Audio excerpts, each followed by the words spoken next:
Hi, in this session, let's study three-dimensional solids. As an example, a machine part is a 3D solid. In general, geometrical solids are classified as polyhedron and solids of revolution. A polyhedron solid has many heads or sides, known as planes or faces. Regular polyhedron has equal and regular planes. Some of the common types are tetrahedron, cube, prism, and pyramids. In tetrahedrons, all faces and base are equilateral triangular faces. A cube has 6 identical faces, each being a square. Prisms are named according to the shape of their bases as triangular, square, pentagon, and hexagon.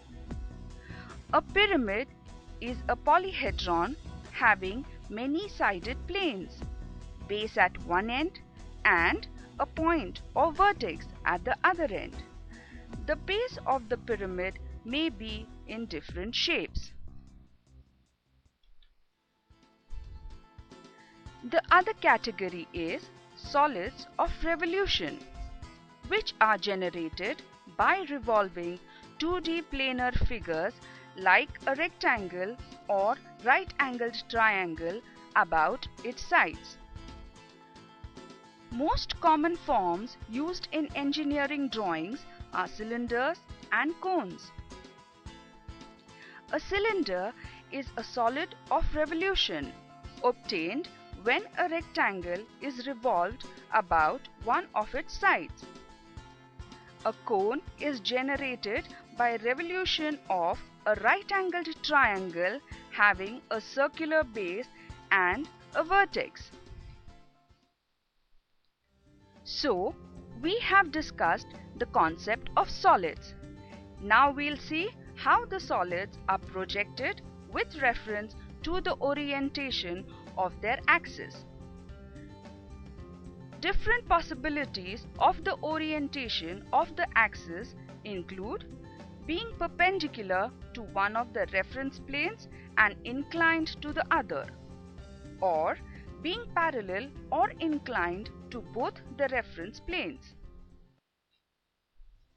First, we'll illustrate the case where a regular pentagonal prism of side 50 mm and height 120 mm is resting on HP with its axis perpendicular to HP and parallel to VP.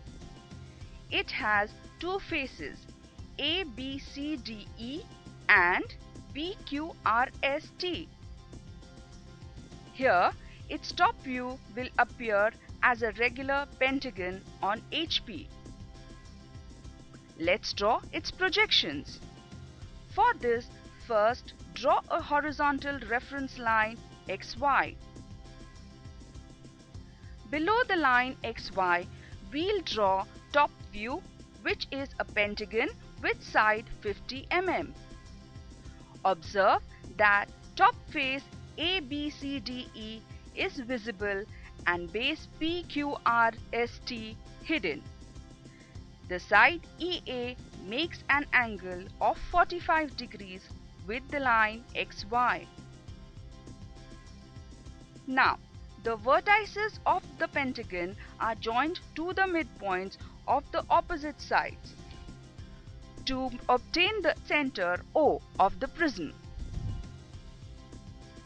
From the endpoints of the pentagon, generate vertical projectors. Their intersection points with line XY form the base of the prism. Now, extend projector from the center O long enough to be able to represent 120 mm height of the prism. Then draw line X-Y' parallel to XY at a distance of 120 mm. After that, project the base points vertically to intersect line X-Y' at points A', B', C', D' and E'. Here A dash, B dash, C dash, D dash, E dash is the top face of the prism in front view. So here we are with a complete view of the given pentagonal prism.